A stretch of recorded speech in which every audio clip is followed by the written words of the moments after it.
Votre plaisir coupable? Le chocolat. Votre loisir favori? Le chocolat. Le chocolat.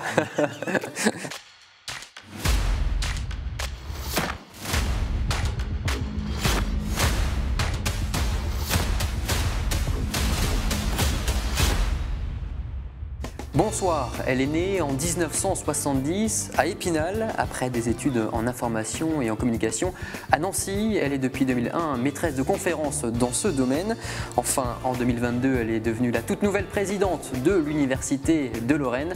Hélène Boulanger, bonsoir. Bonsoir. Merci d'avoir accepté notre invitation. Alors, je vous donne rapidement le programme. On va parler un peu de votre parcours, de votre personnalité. Mais d'abord, place à l'actu. Donc, ça fait plus de 6 mois maintenant que vous êtes la présidente de l'Université de Lorraine. Je le disais, nous sommes encore en prémisse de ce mandat qui va durer 5 années. Pour commencer, comment s'est déroulée votre première rentrée en septembre dernier? Alors plutôt très bien, même si on a toujours quelques petites difficultés sur un établissement comme le mien qui compte 900 000 m² de bâtiment. Il y a forcément des incidents de chauffage, d'éclairage. Enfin voilà, on a toujours des petites difficultés au moment de la rentrée, même dans les semaines qui suivent. Mais là, la rentrée s'est plutôt très bien passée parce qu'on a retrouvé des conditions en fait d'enseignement, pour mener nos activités de recherche qui sont des conditions normales pour la première fois depuis septembre 2019. Des conditions normales, justement. Nos routes se sont déjà croisées en juin dernier après votre réélection à la présidence. Vous nous avez alors parlé d'une priorité absolue pour cette rentrée. On écoute ce petit extrait, regardez. Une priorité absolue qui est renouer, remettre du lien entre tous les membres de la communauté universitaire. Nous sortons de 2 années un petit peu compliquées de crise sanitaire pendant lesquelles on ne s'est pas trop vu, à part par écran interposé. Aujourd'hui, il est essentiel de pouvoir se retrouver, de renouer ces liens et de reconstruire la confiance et la foi qu'on a des uns dans les autres. Donc c'est ce chantier-là de réinvention de cette communauté universitaire, de recréation de liens qui, pour moi, constitue l'essentiel de ce début de mandat. Alors après 4 mois, est-ce que ces retrouvailles dont vous nous parliez dans cet extrait, est-ce que ces liens ont été renoués? Alors oui, pour moi, oui, définitivement. On a retrouvé les étudiants sur les campus, les collègues enseignants, chercheurs, les personnels administratifs et techniques sont présents. On est là, on se voit, on travaille ensemble. On a pu organiser à nouveau cette année pour la première fois le festival de rentrée. Il y a eu un concert sur l'île du Saulcy, par exemple, qui a une belle soirée. Tout ça permet en fait de retrouver la dynamique des campus qui fait qu'on échange des idées, qu'on confronte nos connaissances, qu'on échange, qu'on bâtit, qu'on développe de la richesse, en fait, simplement à être ensemble. Puis pour les étudiants aussi, j'imagine que ça leur a fait beaucoup de bien de se retrouver après 2 années compliquées. Qu'est-ce qu'ils vous disent sur le terrain, les étudiants? C'est plutôt une réception très positive. On a mis de côté les petits problèmes techniques qu'on peut avoir à certains endroits. C'est vraiment la joie de retrouver des vies de promotion. On retrouve aussi le rythme des soirées étudiantes. Tous les jeudis soirs, les villes s'animent en fait de la vie étudiante. Donc il y a le plaisir en fait à retrouver ces échanges et cette communauté universitaire à laquelle on tient tant. Alors quels sont maintenant les gros dossiers que vous allez porter cette année ou durant votre mandat? D'ailleurs, on parle de dossiers sur une année ou sur l'entièreté de votre mandat qui va durer 5 ans ou 2 peut-être? Il y a des sujets sur lesquels on travaille à horizon relativement rapproché, mais les grandes lignes de fond de mon mandat, elles portent sur l'ensemble de la durée du mandat. C'est bien sûr toute la politique de responsabilité sociétale de l'université, transition écologique, égalité, diversité, inclusion. Ce sont 2 axes politiques sur lesquels je souhaite qu'on fasse des progrès de manière déterminante. C'est au niveau international l'ambition européenne de l'Université de Lorraine sur laquelle je souhaite appuyer davantage et de manière plus marquée que ça n'a été le cas par le passé. Et puis ce sont les politiques de recherche et de formation qui se développent, donc le développement de l'approche par compétences sur les aspects formation. En recherche, c'est l'entrée de l'université, enfin une marque de l'université en accompagnement des transitions et on va retrouver ça sur l'ensemble des politiques de l'établissement. Alors on va rentrer un peu en détail sur ces différents projets, en commençant par l'accès à l'enseignement supérieur. Est-ce que la Moselle et la Lorraine plus largement souffrent d'un déficit dans ce domaine? Alors oui, on est un petit peu en dessous de la moyenne nationale et on continue à y être, c'est-à-dire qu'on progresse, mais la moyenne nationale, elle progresse un peu en même temps que nous. Donc on reste un tout petit peu en retrait. Alors c'est lié à l'histoire, à la configuration de notre offre de formation sur l'ensemble des territoires. Il y a plusieurs facteurs qui expliquent ça, mais quand même le facteur essentiel, c'est que nous avons une partie de notre jeunesse qui renonce à faire des études supérieures parce qu'il y a des freins socioculturels. Quelqu'un qui peut être un jour amené par un lycéen qui dit « Ah mais non, le supérieur, c'est pas fait pour moi, je ne suis pas d'une famille suffisamment avec une aura suffisamment grande pour que je puisse avoir accès à l'enseignement supérieur, ou alors je n'ai pas les moyens de me payer l'accès à l'enseignement supérieur ». Donc on a un certain nombre d'actions qui visent à lutter contre les phénomènes d'autocensure d'une part, et puis d'autre part des leviers à activer pour faire sauter le frein économique, et c'est notamment l'accès à l'enseignement supérieur par les voies d'apprentissage. Vous parlez d'action, vous avez des exemples concrets ? Alors oui, on a un programme qui s'appelle Elle, par exemple, qui est en train de se déployer sur les territoires lorrains et qui consiste à faire mieux connaître un certain nombre de métiers auprès des collégiens ou des lycéens, et puis à mettre en place des ateliers qui permettent de lutter contre les phénomènes d'autocensure liés à l'environnement socioculturel des personnes. Oui, c'est vrai que vous qui venez d'un milieu rural, finalement... il faut éveiller les consciences, même si ça a un peu progressé depuis des décennies par rapport à ça. Toutes les portes sont ouvertes. Toutes les portes sont ouvertes. Et alors, quand je grandissais, j'avais autour de moi des personnes, des anciens camarades de classe qui étaient au moins aussi brillants que moi et qui ont ou renoncé ou qui sont partis sur des schémas de formation plutôt courts parce que ça correspondait un peu à ce qui était, à ce qu'on faisait à l'époque. Et puis, c'était empreint de ces phénomènes d'autocensure. Ça ne veut pas dire qu'on aurait tous fait un doctorat, mais je pense que parmi l'ensemble des camarades que j'avais dans ma classe, il y en avait quand même un certain nombre qui auraient pu faire des parcours au moins aussi brillants et sans doute plus brillants que le mien. Est-ce que ce n'est pas quelquefois un peu décourageant pour les lycéens qui voudraient se lancer dans des études supérieures, de longues études, de voir qu'au bout, il n'y a pas forcément de travail, les salaires ne sont pas forcément attractifs ? Alors il faut sortir, à mon avis, de ces représentations-là. C'est des représentations que l'on se fait... Pour beaucoup. Alors après, quand on regarde le salaire d'un joueur de foot de statut international... Forcément, là, il n'y a pas débat. Voilà, il n'y a pas débat, mais il reste qu'à l'heure actuelle, les données d'insertion de l'Université de Lorraine sont plutôt très bonnes, elles sont supérieures à la moyenne nationale, qu'on a des salaires d'embauche assortis licence pro, master, diplôme d'ingénieur, bachelor universitaire de technologie, qui sont plutôt de très bons résultats. Et la seule chose que je voudrais dire, c'est quand même, quand on veut avoir une carrière professionnelle intéressante et pertinente, on a plus de chances d'y arriver en ayant fait des études que sans avoir fait d'études. Voilà, c'est un plus, le fait d'avoir fait des études supérieures pour accéder à une profession qui soit intéressante et pour donner aussi des perspectives d'évolution de carrière. Mais si vous ne voulez pas faire d'études tout de suite maintenant, vous avez aussi la possibilité de reprendre vos études une fois que vous êtes entré dans la vie professionnelle. C'est la formation tout au long de la vie. L'autre gros dossier qui va conduire votre mandat, c'est la place de l'Université de Lorraine au niveau européen. Justement, où est-ce que vous la positionnez, vous, cette Université de Lorraine ? Alors au niveau européen, on est très bien positionné sur un certain nombre de thématiques. Par exemple, on est la première université européenne en ingénierie minière. On a des thématiques relatives aux matériaux, ressources, santé, numérique, où on s'illustre dans les classements européens et on est plutôt vraiment très très bien positionné. Au niveau français, pour vous donner une idée, l'Université de Lorraine, c'est à peu près la 10e université en France pour les activités de recherche. Et au niveau international, on est aux alentours de la 200e place. Ça se traduit par quoi? Ça se passe comment finalement pour affirmer cette position et encore se développer? Alors chaque classement utilise des indicateurs particuliers. Chaque classement ne vaut que par ce qu'il utilise en fait comme données pour être construit. Là, les classements que j'utilise, ce sont des données de bibliométrie, d'activité de publication de recherche. Voilà, on pourrait utiliser d'autres choses. Il y a d'autres classements qui se fondent sur la réputation. Je n'en parle pas parce que c'est des données qui ne sont pas objectivables. Donc voilà, celui que je vous ai donné, ça s'appuie sur la production en matière, les publications en matière de recherche. Et sur quel aspect justement l'Université de Lorraine doit encore travailler pour s'affirmer au niveau européen?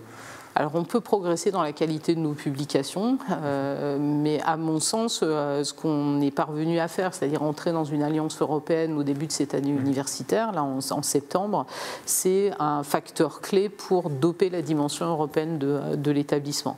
On avait des partenariats, enfin on a toujours d'ailleurs des partenariats internationaux très bien structurés avec de très grandes universités, que ce soit aux États-Unis, en Australie, en Malaisie, au Japon, vraiment des partenariats stratégique fort et structurant, mais on a encore à construire notre schéma stratégique fort au niveau européen. Et donc nous entrons dans une université européenne qui s'appelle Eureka Pro, qui est orientée sur l'objectif de développement durable 12, production et consommation responsable. On est dans une thématique très raccord avec l'actualité du moment, et on doit articuler donc notre entrée dans cette université européenne avec notre action au niveau de l'université de la Grande Région, l'UniGR. Voilà. Donc cette dimension européenne, c'est pour moi la priorité du mandat pour renforcer la stature européenne de notre établissement.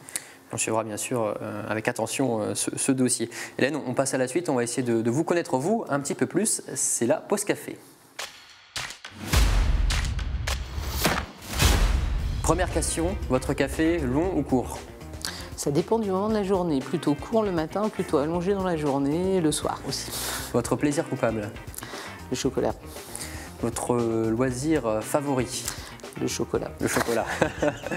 C'est aussi un passe-temps. Quel est votre film, musique, livre que vous chérissez le plus, qui vous a peut-être le plus marqué? Alors, comme on n'est pas très loin des fêtes de fin d'année, je vais plutôt vous parler de 2 comédies que je regarde systématiquement en famille à Noël. Et ce sont 2 vieux films français, une comédie française, La Folie des Grandeurs et Les Tontons Flingueurs, avec une petite préférence pour Les Tontons Flingueurs. Voilà. Metz ou Nancy? Les Vosges. Comme ça, tout le monde est content. Votre plus grande phobie? Je n'en ai pas de phobie. Peur de rien du tout? Si, peur de beaucoup de choses, mais au sens pour moi la phobie c'est une peur qu'on n'arrive pas à contrôler. Donc voilà, j'ai souvent peur, mais pour le moment je suis jamais, j'ai pas de phobie des araignées, des serpents. J'aime pas les araignées, j'aime pas les serpents, mais voilà, c'est gérable. Qu'est-ce qui vous met le plus en colère? La malhonnêteté. Si vous deviez nous donner votre plus grand défaut et votre plus grande qualité? Mon plus gros défaut, c'est la gourmandise, d'ailleurs ça se voit. Le chocolat, on y revient. Le chocolat, on y revient. Et ma plus grande qualité, je pense que c'est la patience. Quelle étudiante vous étiez à l'époque? Plutôt discrète, plutôt investie dans les actions de l'université? C'est compliqué d'avoir un regard sur soi dans le passé. Je pense que j'étais très différente à l'époque de maintenant. J'imagine que j'étais relativement discrète. Voilà, j'imagine. Vous l'êtes toujours? C'est plus compliqué maintenant. avec le rôle que vous avez. La valeur que vous aimeriez inculquer à tous vos étudiants? La générosité. Parce que la générosité, c'est pas qu'au sens matériel, c'est pouvoir donner de son temps, pouvoir donner de ses idées. J'allais dire le travail, donc ça correspond aussi. C'est la générosité, c'est vraiment le fait de pouvoir donner autour de soi, quel que soit ce que l'on donne. Si vous aviez une lampe d'Aladin, quel serait votre principal vœu? Pouvoir trouver plein de millions d'euros pour refaire l'ensemble des bâtiments de l'université. Des finances. Quelle est la personne qui a eu le plus gros impact dans votre vie? Quelqu'un que vous connaissez ou non? Un plus gros impact dans ma vie, il y a eu énormément de personnes qui ont eu un impact dans ma vie, mon directeur de thèse, mes parents, mon entourage familial. En fait, je pense que ce que nous sommes en tant que personnes, c'est le produit de multiples rencontres. Donc il n'y a pas une personne. Il n'y a pas une personne particulière, mais il y a beaucoup de personnes qui ont joué un rôle très très important. Pierre Mutsenard, qui est l'ancien président de l'université, est quelqu'un qui a joué un rôle très important pour moi, très, très clairement. Mais c'est pas le seul. Qu'est-ce qui vous inquiète ou réjouit dans l'actualité? Alors souvent l'actualité me donne des réactions assez paradoxales. C'est quelque chose qui est source d'inquiétude, c'est aussi pour moi quelque chose qui est source d'opportunité. Tout ce qui est en train de se développer sur la thématique de l'énergie, de la transition écologique, beaucoup de personnes vivent ça comme étant angoissant. Moi je le regarde avec énormément d'intérêt, mais je le convertis en opportunité. C'est-à-dire pour moi c'est un moment dont on peut se saisir collectivement pour construire un monde qui est différent du précédent. Voilà. Donc je ne suis jamais complètement inquiète parce qu'il y a forcément tous ces espaces d'opportunités qui s'ouvrent en même temps. Enfin, qu'est-ce que vous aimeriez que les gens retiennent de votre mandat à la tête de l'Université de Lorraine? Alors ce que j'aimerais bien, c'est qu'à la fin de mon mandat, la communauté universitaire trouve qu'il fait meilleur vivre, travailler, étudier ensemble à l'Université de Lorraine. Ça, pour moi, ça sera un résultat majeur. Et puis j'espère que collectivement, avec l'ensemble des acteurs, que ce soit les collectivités territoriales, que ce soit la communauté universitaire, nos partenaires des entreprises, on arrive à porter des projets qui ont un caractère vraiment transformant, qui parviennent à nous emmener tous ensemble sur cet autre monde qu'il faut que nous construisions ensemble. Alors, je vais vous montrer maintenant une photo où on passe à la suite. Vous allez la voir sur tous les écrans normalement. En un mot, vous allez devoir me dire qu'est-ce qu'elle représente cette photo pour vous, qu'est-ce que ça vous dit, qu'est-ce que ça vous évoque. Et oui, c'est vous. En un mot. En un mot, c'est la photo officielle de l'Université de Lorraine. Ouais, justement, vous êtes là où vous vouliez être aujourd'hui?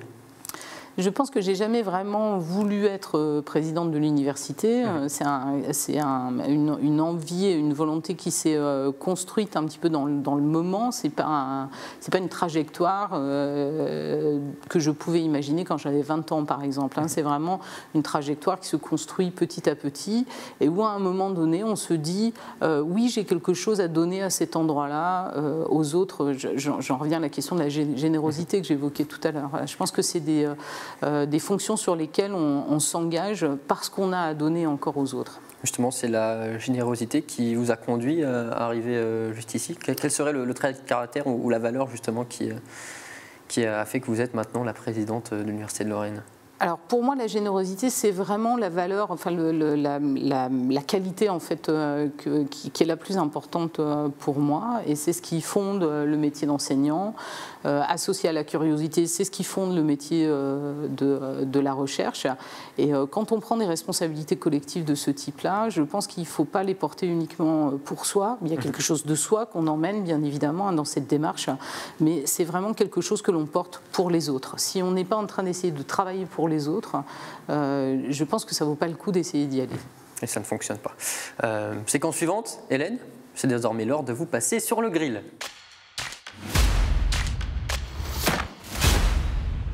Première question, elle est d'actualité. L'Université de Lorraine va-t-elle, oui ou non, devoir fermer à certains moments cet hiver? Alors, c'est un dossier compliqué, effectivement. La position politique que nous avons prise à l'université, elle est très claire. Nous ne fermerons pas les bâtiments de l'université pour faire des économies d'énergie, pour la bonne et simple raison que ça fait 3 ans qu'on connaît des situations d'enseignement, pour la recherche aussi, qui sont des situations assez compliquées, et qu'on ne va pas refermer les bâtiments parce qu'on vient juste de les réouvrir, donc on est encore en train d'en profiter de ces bâtiments ouverts. Donc on ne les fermera pas pour faire des économies d'énergie. Cependant, comme tout le monde peut le lire dans les journaux, on est aussi en lien avec les services de l'État et les fournisseurs d'énergie parce que nous savons que nous pourrons être amenés à contribuer à des opérations de délestage, c'est-à-dire contribuant en fait à arrêter ou à couper ou à diminuer l'intensité électrique qui est fournie sur nos bâtiments, et donc avoir des conditions un petit peu difficiles par moment au moment des grands froids. Donc on s'y prépare. Quelles sont justement les règles qui sont fixées à l'Université de Lorraine pour faire quelques économies d'énergie? Alors, quelques économies d'énergie, on vise plus que cela. L'État nous demande de faire 10% d'économies en 2 ans. Nous allons essayer de nous fixer des objectifs un peu plus importants que cela. Ça passe par des modifications de comportement collectif. On régule le chauffage de manière différente, on fait des efforts, on va investir pour mieux isoler nos bâtiments, pour modifier nos systèmes de chauffage, utiliser davantage d'énergie renouvelable. Ça, c'est vraiment toute la démarche collective que l'on peut entreprendre. C'est aussi un travail sur les comportements individuels. C'est j'éteins la lumière quand je sors de la pièce, je ne laisse pas tous les appareils électriques en veille, j'arrête un frigo quand c'est le moment de partir en vacances, ou alors je concentre mes échantillons expérimentaux dans un seul congélateur au lieu de les répartir sur 2 congélateurs. Enfin, c'est vraiment des petits gestes au quotidien qui se cumulent et qui permettent d'atteindre ces objectifs de réduction. Autre thème, lors de votre intervention dans Moselle Info, toujours en juin dernier, vous nous disiez que le déséquilibre entre Metz et Nancy était le fruit finalement d'un héritage, déséquilibre qui tend quand même à se réduire. Alors, ce qui est certain, c'est que depuis la création de l'Université de Lorraine, la Moselle, donc depuis 2012, a retrouvé une dynamique de développement de l'enseignement supérieur qui est comparable à celle des autres grandes villes en France. Voilà, on est reparti sur une bonne trajectoire. En revanche, la situation ou le contexte fait que le déséquilibre, qui est effectivement le produit de l'histoire, l'université s'est développée de manière un peu plus anticipée à Nancy que ça n'a été le cas à Metz, il est là, et le déséquilibre, il est réel. Il n'y a pas le même niveau d'activité en termes d'enseignement supérieur et de recherche à Metz et à Nancy. Est-ce que c'est une fatalité finalement ou vous travaillez dessus pour... Ça n'est pas une fatalité, pardon, mais ce n'est pas quelque chose qui se corrige en quelques années. C'est vraiment un effort qui s'installe dans le temps long, qui nécessite d'identifier des projets, de permettre leur développement. Et on travaille avec les collectivités territoriales. Enfin, la Eurométropole de Metz est en train de développer son schéma permettant d'identifier ces axes prioritaires. Nous allons travailler avec l'Eurométropole de Metz pour accompagner le développement de ces axes prioritaires. Voilà, il y a quand même une réalité qui s'impose à nous, c'est qu'une université elle fonctionne avec des financements de l'État, que ces financements de l'État n'ont pas forcément tendance à augmenter en ce moment. C'est-à-dire il y a eu des périodes de l'histoire où on ramenait des moyens sur l'enseignement supérieur à la recherche qui permettaient de développer plus facilement de nouvelles activités. Aujourd'hui, on n'a plus tout à fait le même contexte. Mais on est déterminé en tout cas à permettre le développement de projets partout sur le territoire. Enfin, dernière question avant d'attaquer la dernière partie. L'Université de Lorraine a vécu des épisodes tumultueux, vous n'êtes pas sans le savoir, ces 2 dernières années. Est-ce que le climat social est apaisé aujourd'hui dans l'organisation? Toujours un petit peu compliqué à dire aussi, parce que je n'ai pas forcément un écho de partout et je ne peux pas toujours mesurer ce climat social d'une manière générale. Et de ce que vous entendez et percevez? De ce que j'entends, à l'heure actuelle, le climat social il est relativement apaisé. On a un dialogue qui s'établit avec les organisations syndicales, on est dans l'échange permanent, on essaie de trouver des solutions, même si on n'est pas toujours d'accord sur un certain nombre de sujets. C'est souvent pas l'université qui dégrade les conditions du climat social, c'est souvent le contexte environnant. Ça peut être des réformes mises en place par l'État.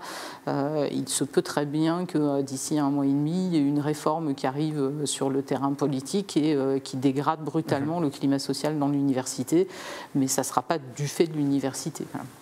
On termine rapidement avant de se quitter avec, comme d'habitude, l'addition. C'est parti. On conclut, Hélène, par un quiz. Alors, vous ne le savez sûrement pas, j'ai réalisé moi-même une licence information communication à Nancy.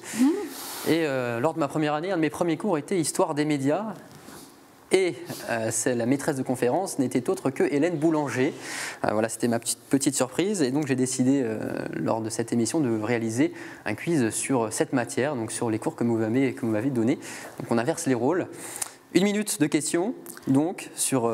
C'est gentil, mais ça fait quand même bien 10 ans que je n'ai pas révisé cette matière-là et je ne l'enseigne plus. On va voir si c'est trop compliqué. Donc, 1 minute de questions donc, sur l'histoire des médias. L'objectif, c'est de répondre à un maximum de questions. Dès que vous avez la réponse, vous m'arrêtez avant que je finisse ma question. Est-ce que vous êtes prête? Non. Non, vous pouvez aussi jouer depuis chez vous. Attention, Hélène. Top, c'est parti. Quel est le titre d'un article rédigé par Émile Zola au cours de l'affaire Dreyfus et publié dans le journal d'Aurore le 13 janvier 1898? J'accuse. Vous pouvez donner la réponse avant que j'ai terminé, n'oubliez pas. Quel est cet événement suivi à la télévision par plus de 500 millions de téléspectateurs à travers le monde en 1969? La Lune. C'est ça, les premiers pas sur la Lune. Premier pas sur la Lune, merci. Qui est cet ingénieur français né au 19e siècle, fondateur de la Compagnie Générale de la Télégraphie? Un peu plus compliqué. Voilà, trop de mémoire. Émile Girardot. Comment appelait-on les personnes qui annonçaient les nouvelles sur les places des grandes villes, pardon, je vais y arriver. Les héros. Les crieurs publics. Crieurs publics. À quelle date les frères Lumière tournent leur premier film, La sortie de l'usine Lumière? Ah là là, fin 19e, Fin 19e. 1897, quelque chose comme ça. On est vraiment pas loin, c'est 1895. Comment se nomme le projet du gouvernement américain considéré comme l'ancêtre d'Internet? Ah, vraiment, c'est très compliqué, sans avoir révisé depuis 10 ans. C'est par Panet, c'est... Ah. Alors moi j'ai Apranet. Apranet. Apranet, c'est ça. Qui a fondé le premier journal imprimé appelé La Gazette, paru pour la toute première fois en 1631. Théophraste Renaudot. C'est ça. À l'occasion de quel événement le mot télévision apparaît-il pour la première fois? Exposition universelle entre deux guerres, l'année... C'est 1789. L'année, elle est dans la question. C'était juste l'exposition universelle, la réponse. Donc vous êtes bon. Exposition universelle. Quel est ce moteur de recherche célèbre né en 1998? 98, ça doit être 98. Donc c'est moteur de recherche. Google. C'est Google. Et enfin, comment s'appelle le premier quotidien français apparu au XVIIIe siècle? 18e siècle, la Gazette. C'était le journal de Paris. C'était le petit piège. Bon, ça vous êtes quand même très bien sorti pour ne pas avoir révisé depuis plus de 10 ans. Depuis quelques années. J'avais une petite dernière question. En pourcentage de médiatisation hebdomadaire, quel événement, selon vous, a été le plus médiatisé justement depuis 1945? C'est pas le couronnement d'Élisabeth II? Et justement, c'est surprenant, c'est le Covid-19. Le Covid-19. Sur une semaine qui a été le plus médiatisé. Okay. Merci beaucoup. Hélène Boulanger d'avoir répondu à nos questions, de vous être prêtée au jeu. C'est mon domaine de spécialité, mais vraiment, je n'ai pas révisé depuis plusieurs années. Vous reviendrez dans quelques temps pour refaire le quiz. Merci encore. Et puis merci à vous, chers téléspectateurs, de nous avoir suivis. On se retrouve la semaine prochaine avec un nouvel invité mosellan, bien sûr, ou une nouvelle invitée mosellane. Très bonne soirée sur Moselle TV.